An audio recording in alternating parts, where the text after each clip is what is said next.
नाज़रीन मोहतरम, इससे पहले आप 19 किस्तें सुन चुके हैं। अब 20वीं किस्त मुलाहिजा फरमाएं। पटेल ने मुख्तसर सी बात की, फिर उसने फ़ोन पर कोई नंबर मिलाकर किसी से ऐसी जुबान में बात की जो सलीम की समझ में ना आ सकी। शायद वो गुजराती बोल रहा था। ठीक है, मेरे आदमी के साथ जा, यहाँ से 5-6 मिनट के फासले पर तुझे माल दे दिया जाएगा, और संभल कर बेटा, इधर कुछ ठीक नहीं चल रहा। इतना कहकर सलीम का जवाब सुने बगैर वो उसी दरवाजे से अंदर चला गया। उसके अंदर जाने के बमुश्किल 2 मिनट बाद एक स्मार्ट सा नौजवान वहां से बरामद हुआ, जिसने सलीम को अपने पीछे आने का इशारा किया। सलीम किसी सहरज़दा मामूल की तरह उसके पीछे चल दिया। नौजवान उसे अपने हमरा होटल के बाहर तक ले आया। दोनों पैदल ही होटल के बाहर सड़क की तरफ चल दिए थे। 2 सड़कें अबूर करने के बाद वो रुक गया। ये कोई बगली सड़क थी जहां ट्रैफिक न होने के बराबर थी। सामने कोई कॉलोनी ज़ेरे तामीर थी, जिसकी बेशतर कोठियां आबाद नजर आ रही थी। उन्हें यहाँ खड़े बमुश्किल 3-4 मिनट ही हुए थे जब सामने से एक नीले रंग की कार आती दिखाई दी थी। कार उनके नजदीक आकर रुक गई थी। उस कार को एक लड़की चला रही थी, जिसने अपनी आंखों पर गहरे स्याह रंग का चश्मा लगा रखा था और जीन में मलबूस थी। नौजवान ने जो उसके साथ आया था और उससे अभी तक एक बात भी नहीं की थी, बैठिए, लड़की ने सलीम से कहा। उसके साथ ही उसने कार का अगला दरवाजा भी खोल दिया था। ओके, सलीम ने कहा और अगली सीट पर बैठ गया। उसके दरवाजा बंद करते ही लड़की ने एक्सीलेटर पर दबाव बढ़ा दिया। उसने इंजन बंद नहीं किया था। बैठते ही सलीम को एहसास हुआ कि उसके कदमों में एक छोटा सा बैग पड़ा है, बिल्कुल ऐसा जैसे बच्चे स्कूल ले जाया करते हैं। अपना सामान उठा ले, लड़की ने बैग की तरफ इशारा किया। सलीम ने चलती कार में बैग खोल कर देखा। ये 38 बोर का एक रिवाल्वर था, जिसके साथ साइलेंसर अलग से रखा गया था और आसानी से फिट किया जा सकता था। गोलियां एक बेल्ट की शक्ल में मौजूद थीं। उसने अपनी पतलून का पांचा ऊंचा किया, पिस्तौल को वहां रखा और जैकेट की जेब से रबड़ के 2 मजबूत बैन इस तरह उस पर चढ़ा दिए कि पिस्तौल उसकी टांग का हिस्सा बन गया। गोलियों वाली बेल्ट उसने अपनी कमीज के नीचे छुपा ली थी और साइलेंसर को दूसरी टांग के साथ फिट कर लिया था। लड़की हैरत से उसकी तरफ देख रही थी। बमुश्किल 2 मिनट में उसने बैग खाली कर दिया। वेल डन, लड़की ने हल्की सी सीटी बजाई। थैंक यू, उसने लड़की की तरफ देखे बगैर कहा। आपको कहाँ ड्रॉप करूं? लड़की ने उसकी तरफ दोबारा बुरी नजर से देखकर पूछा। सलीम ने अंदाजा लगा लिया था कि वो अभी विक्रम होटल के गिर्द ही चक्कर काट रहे थे और किसी दूसरी तरफ नहीं गए थे। आप मुझे मार्केट पर उतार दें, उसने लड़की से कहा। ओके कहकर लड़की ने अगली सड़क से गाड़ी घुमा दी और 5 मिनट बाद वो मार्केट के नजदीक उतर गया। लड़की ने उसकी तरफ देखकर सिर्फ बाय कहने पर इक्तफा किया था। सलीम से किसी ने पैसे नहीं मांगे थे, शायद सेठी की तरफ से अदायगी कर दी गई थी। वो इत्मीनान से चलता अपनी मोटरसाइकिल तक आ गया था और नज़दीक ही दूसरी मार्केट से उसने मशीनों की सफाई के लिए साया शुदा कपड़े के टुकड़े खरीद कर उनका बंडल मोटरसाइकिल के पीछे बांध लिया था। अब वो कैंट एरिया की तरफ जा रहा था। उसने कर्नल जोशी की कोठी वाली मालाकंड लाइन के गिरदा गिर्द 5-6 गलियों में मोटरसाइकिल घुमाकर अच्छी तरह मुख्तलिफ रास्तों का जायजा ले लिया था और अब कदरे मुतमिन होकर अपने प्रेस की तरफ वापस लौट रहा था। सलीम ने यह अमल 2 दिन तक जारी रखा। इस दरमियान वो दिन और रात के मुख्तलिफ औकात में उस इलाके में घूम फिर कर जायजा लेता रहा। उसने यह बात नोट की थी कि अमूमन कर्नल जोशी रात अपने घर पर ही गुजारता है। अपना असला उसने बड़ी महारत और होशियारी से प्रेस में ही छुपाए रखा था। उसने अब बाकायदा अपनी सुबह की वर्जिश का आगाज कर दिया था। वो रोजाना सुबह लाला द्वारका दास के बेदार होने से पहले ही सैर पर निकल जाया करता था।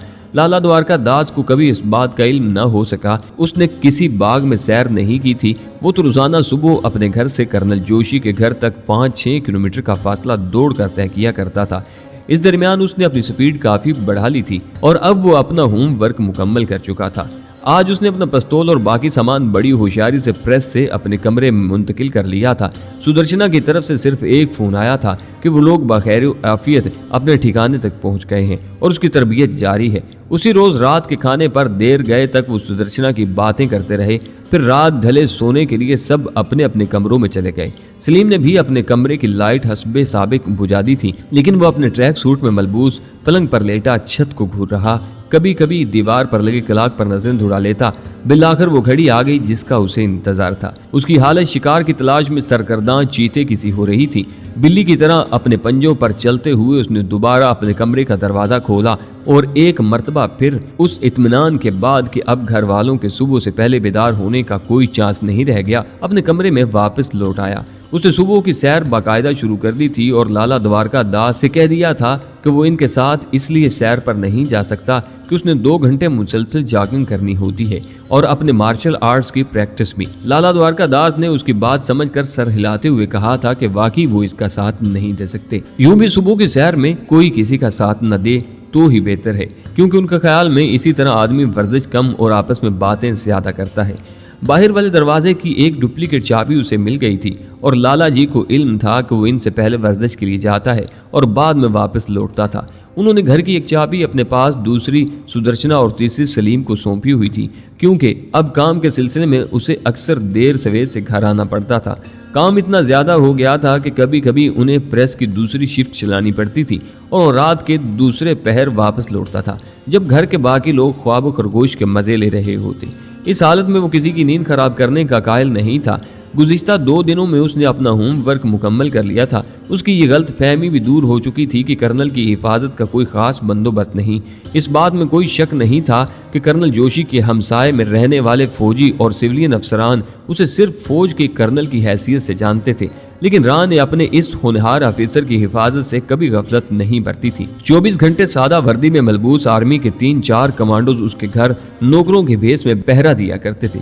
कोई बैरे के रूप में मुकीम था तो कोई घर के सौदा सलफ लाने वाले और बावर्ची के रूप में। उसे उन सब से निपटना था। वो जानता था कि कर्नल ने गो के अपने साथियों में उसकी तरफ से पहुंचने वाली धमकी को मजाक के तौर पर बयान किया था, लेकिन राह ने उसका नोटिस ले लिया होगा और उन्होंने कर्नल पर पहरा बिठा दिया होगा। उसने गुज़िश्ता 2 साल की मेहनत से राह को बड़े मुस्बत नताइज बरामद करके दिखाए थे और पाकिस्तान में इतनी तकरीबकारी करवा दी थी जितनी उससे पहले कभी नहीं हुई थी। ऐसे काबिल अफीसर से वो लोग आंखें नहीं चुरा सकते थे। शमसी जैसे गद्दार को भारतीय इंटेलिजेंस के हाथों खिलौना बनाने में उसका किरदार सबसे नुमाया था। इसी तरह दबे पांव वो मेन दरवाजे तक पहुंचा था, जिसको उसने आवाज पैदा किए बगैर खोला था। घर से बाहर आकर उसने दोबारा अपनी जैकेट को थपथपा कर देखा और मुतमईन होकर गर्दन हिला दी। यहाँ से कर्नल के घर का फासला करीबन 5 किलोमीटर था, जो उसने भाग कर तय करना था। सलीम ने अपनी सुबह की वर्जिश का आगाज उसी मिशन की तकमील के लिए किया था। आधे घंटे की मोहताज जॉगिंग ने उसे कैंट एरिया की मालाकंड लाइन के पास पहुंचा दिया था। ये सफर वो इससे कम वक्त में भी तय कर सकता था, लेकिन उसने एहतियात का कोई पहलू नजरअंदाज नहीं किया था। गो कि उसने यहाँ पहुंचने के लिए शॉर्टकट अपनाया था, लेकिन बिल्कुल महफूज उसने वो रास्ता इख्तियार किया था जिस तरह पुलिस के गश्त का सवाल ही नहीं उठता था।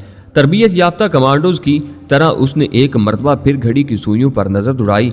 अब तक सारा काम वो तयशुदा वक्त के मुताबिक कर रहा था। अब उसे कर्नल की ख्वाबगाह तक पहुंचना था और उसके लिए जो तरीका उसने इख्तियार किया था वो राह के वहमों गुमान में भी नहीं आ सकता था। अपने जहन में पहले से नक्श रास्तों को दोहराते हुए उसने कर्नल जोशी के घर की गली के गिर्द एक लंबा चक्कर काटा था। चारों तरफ सन्नाटा था, कहीं कहीं स्ट्रीट लाइट की रोशनी, अलबत्ता बेशतर बंगलों के बाहर लगी नीम प्लेट्स और उनके नंबर जरूर रोशन थे।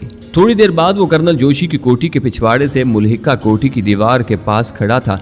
ये जदीद तर्ज का बंगला नुमा कोठी थी, जिसकी दीवारें छोटी छोटी थीं, जिन पर फूलदार बेलें चढ़ाई गई थीं। एक रोज पहले उसने इस अमर का इत्मीनान हासिल कर लिया था कि इस कोठी में कोई कुत्ता मौजूद नहीं है। शायद इसलिए सलीम ने इस कोठी का इंतखाब किया था। इस तरह वो 3 इतराफ से महफूज हो चुका था। अब जो भी मुजामत होती वो कर्नल वाली कोठी के पिछले हिस्से से हो सकती थी। अपने पंजों पर चलते हुए उस बंगले के बरामदे से गुजरकर कर्नल जोशी के घर से मुल्हिका दीवार तक पहुंच गया। दोनों बंगलों के दरमियान एक छोटी सी दीवार हद फाजिल थी, जिसे उसने पलक झपकने में अबूर कर लिया। कर्नल जोशी ने अपनी खसूसी शनाख्त न करवाने की खातिर अपने घर में कोई गैर मामूली तब्दीली नहीं की थी और इसकी दीवारें वगैरह यहाँ के दीगर बंगलों की तरह छोटी छोटी सी थीं। दीवार फलांग कर वो जमीन पर इस तरह गिरा था जैसे किसी बिल्ली ने दूसरी तरफ से इधर फलांग लगाई हो। ये बंगले का ग्राउंड फ्लोर था और उसे अब पहली मंजिल तक जाना था। इस तरफ से बने छोटे से बरामदे में रोशन थोड़ी रोशनी का बल्ब सलीम की आंखों में बुरी तरह खटक रहा था। ये बल्ब उसके लिए किसी भी लम्हे मुश्किलात पैदा कर सकता था। उसके लिए इसे यहाँ से फायर करके तोड़ना मुमकिन नहीं था। इस तरह बल्ब के टुकड़े जमीन पर गिरते और आवाज पैदा करते। यही सोचते हुए वो बरामदे की दीवार से लगा आहिस्ता आहिस्ता उस तरफ बढ़ रहा था। अब वो बल्ब के नजदीक पहुंच चुका था। उसने अपना हाथ बल्ब की तरफ बढ़ाया ही था जब अचानक सलीम को अपनी गर्दन पर ठंडी नाल का एहसास हुआ। फ्रीज, खबरदार अगर तुम्हारे मुंह से एक लफ्ज भी निकला। मैं कर्नल की नींद नहीं खराब करना चाहता। वहां घात लगाए ब्लैक कैट कमांडोज ने उसकी गर्दन पर पिस्तौल की नाल जमाते हुए कहा। सलीम ने अंदाजा कर लिया था कि ये शख्स जरूरत से ज्यादा खुद एतमादी का शिकार है। वो शायद अपने ऑफिसर्स पर साबित करना चाहता था कि उसके दुश्मनों की हैसियत कीड़े मकोड़ों से ज्यादा कुछ नहीं اور وہ جب چاہیں انہیں کیچوے کی طرح مسل کر رکھ دیں۔ لیکن بھارتی فوج کے اس مایاناز کمانڈو کو اس بات کا علم نہیں تھا کہ اس کے مد مقابل بھی دنیا کی بہترین فوج کا کمانڈو ہے۔ سلیم نے ایک لمحے کا توقف کیے بغیر ہاتھ کھڑے کر دیے۔ اس کا مقابل اسے پستول کی نوک پر برآمدے کے کونے میں لے جا رہا تھا تاکہ اس کے دونوں ہاتھ دیوار کے ساتھ کھڑا کر کے اسے باندھ سکے۔ سلیم اطمینان سے اس کے حکم پر دیوار تک آ گیا تھا۔ اپنے دونوں ہاتھ دیوار سے لگا کر سیدھے کھڑے ہو جاؤ۔ اس نے سلیم کی توقع کے بالکل مطابق حکم دیا اور سلیم نے اس کی تعمیل کی۔ اب اس کی تلاشی لینے کے ارادے سے آگے بڑھا تھا۔ سلیم کا منہ تو دیوار کی طرف تھا لیکن یوں لگتا تھا جیسے اس کی گردن کے پیچھے بھی دو آنکھیں لگی ہوئی تھی۔